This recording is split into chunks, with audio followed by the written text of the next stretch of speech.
बैठ जाते हैं। लेकिन अगले दिन सास ने दोनों बहुओं को सबक सिखाने का फैसला किया। अगली शाम रसोई से बर्तन धोने की आवाज आती है।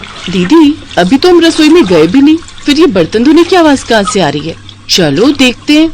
दोनों अंदर जाकर देखती हैं तो अनुज बर्तन मांज रहा होता है, रोहन धो रहा होता है और बूढ़ी सास पार्वती खाना बनाने लगती है। ये देख उन दोनों को बड़ी शर्मिंदगी होती है। ये आप सब क्या कर रहे हैं? बहू, अब तुम दोनों से तो ना बर्तन धुलते हैं ना खाना बनता है, तो हमने सोचा हम खुद ही ये काम कर लेते हैं ताकि हमें रात की रसोई खाना तो नसीब हो। तुम दोनों जाओ और आराम करो। नहीं माँ जी, हमें माफ कर दीजिए, हमारी रहते आपको ये सब काम करना पड़ रहा है। हाँ माँ जी, हमसे भूल हो गई, हमें अपनी गलती का एहसास हो चुका है। अब से आपको कभी शिकायत का मौका नहीं देंगे। हमारे रहते हमारे पतियों को जूठे बर्तन और माँ जी आपको खाना बनाना पड़ रहा है। नहीं नहीं नहीं, आप सब बाहर जाइए, हम 1 घंटे में खाना बनाकर लाते हैं। अच्छा ठीक है, तुम कहती हो तो रहने देते हैं। चलो बेटा। माँ और बेटे बाहर आकर खूब हंसते हैं और एक दूसरे को आंख मारकर कहते हैं, मिशन सक्सेसफुल।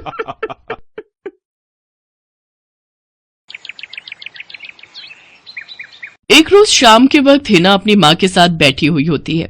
तभी वो अपने फोन में अपनी माँ को एक लड़की की फोटो दिखाते हुए कहती है, माँ ये देखो, ये लड़की कितनी मॉडर्न एंड टॉल है, ये मेरे भैया के साथ एकदम फिट बैठेगी। तभी उस घर की बड़ी बहू मानसी वहां आती है। चलिए माँ जी, हिना दीदी खाना लग गया है। बहू यहाँ तो आ, ये देख हम तेरे देवर के लिए रिश्ता.com की साइट पे लड़की ढूंढ रहे हैं जो कि सुंदर होने के साथ साथ अमीर भी है। अब तेरे गरीब मायके वालों ने दहेज के नाम पर 1-2 चीज पकड़ा दी बस, इसलिए अब मैं अपनी छोटी बहू अमीर खानदान की लाऊंगी जो कि भर भर कर दहेज लाए। हाँ, वो अपनी बड़ी बहू को ताने दे ही रही थी कि तभी उसका छोटा बेटा हितांश एक मॉडर्न लड़की के साथ घर आता है। उन दोनों के गले में वरमाला डली हुई थी। हितांश बेटा, ये लड़की कौन है? माँ, ये जूली है और हम दोनों ने शादी कर ली है। क्या तुम दोनों ने शादी कर ली? मैं नहीं मानती इस शादी को। हाँ तो किसे फर्क पड़ता है आपके मानने या ना मानने से? वैसे भी वो कहावत तो आपने सुनी ही होगी कि जब मियाँ बीवी राजी तो क्या करेगा काजी। मैं जानती हूँ, जरूर इस डायन ने ही तुझे भड़काया होगा। मैं इस डायन को हरगिज अपनी बहू नहीं मानूंगी। भले ही आप ना मानो, लेकिन लीगली तौर पर मैं ही तो हूँ आपकी बहू। इसलिए अब जल्दी से जाइए और आरती की थाली लाकर मेरा गृह प्रवेश कीजिए।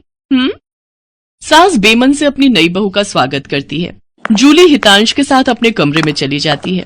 हे राम, माँ अपनी इस नई छैल छबीली के तेवर देखे, इसके तो रंग ढंग ही अलग है, बड़ा ही घमंड है इसमें। तू चिंता मत कर बेटी, कल इसका ससुराल में पहला दिन है, तुम देखना अगर मैंने भी इसका घमंड चूर चूर नहीं किया तो। अगले दिन सुबह हितांश के पिता यानी जूली के ससुर अपनी पत्नी से कहते हैं, विमला देखो तो, सुबह के 10 बजने को हैं और ये नई बहू अभी तक अपने कमरे में सोई पड़ी है और आज इसका रसोई में पहला दिन है और ये अभी तक अपने कमरे में है। तुम रुको जी, अभी मैं इसकी खबर लेती हूँ। नई बहू, अरे ओ नई बहू।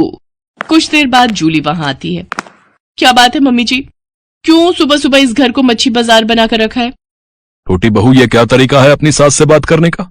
हितांश, हितांश जरा बाहर आना तो। अब क्या हुआ जूली डार्लिंग? तुम चुपचाप से अपने बाप को समझा लो कि वो मुझसे तमीज में रहकर बात किया करे। पिताजी, आपने सुना जूली ने क्या कहा? नालायक, इस दिन के लिए पैदा किया है क्या तुझे कि तू अपनी बीवी का जोरू का गुलाम बन जाए? बस आपसे ही सीखा है पिताजी। जूली की सास खाने की लिस्ट नई बहू के हाथ में देती है और कहती है, ये ले, ये तेरी पहली रसोई की लिस्ट है। आज तुझे ये सब खाना हम सबके लिए बनाना है और हाँ, उसके बाद किचन की साफ सफाई भी कर देना। सासू माँ, ना तो मैं खाना बनाऊंगी और ना ही सफाई करूंगी। बहू आई है घर में, कोई काम वाली बाई नहीं जो उसे आते ही काम बता दिए। भले ही ससुराल में मेरा पहला दिन हो, लेकिन इस पहले दिन से अब आप लोगों की जिंदगी बदलने वाली है। तो मेरी प्यारी ननद जी, पहले तो आप इस घर की साफ सफाई करोगी और सासू माँ आप बनाएंगी खाना, और वो भी मेरी पसंद का। मैं ये सब नहीं करूंगी, समझी? देवरानी जी, ये सब क्या कह रही हैं आप? हम इस घर की बहू हैं और ससुराल वालों का ख्याल रखना हमारा फर्ज है। जेठानी जी, इन जैसे फर्जी लोगों के लिए काहे का फर्ज? इनके साथ तो यही होना चाहिए। बड़ी जुबान चलती है तेरी, मैं तो तुझे छत से धक्का ही दे दूंगी, फिर तू भूतनी बनकर भटकती रहना। और ये हो गई आपकी कही बातों की सारी रिकॉर्डिंग। अब अगर सासू माँ आप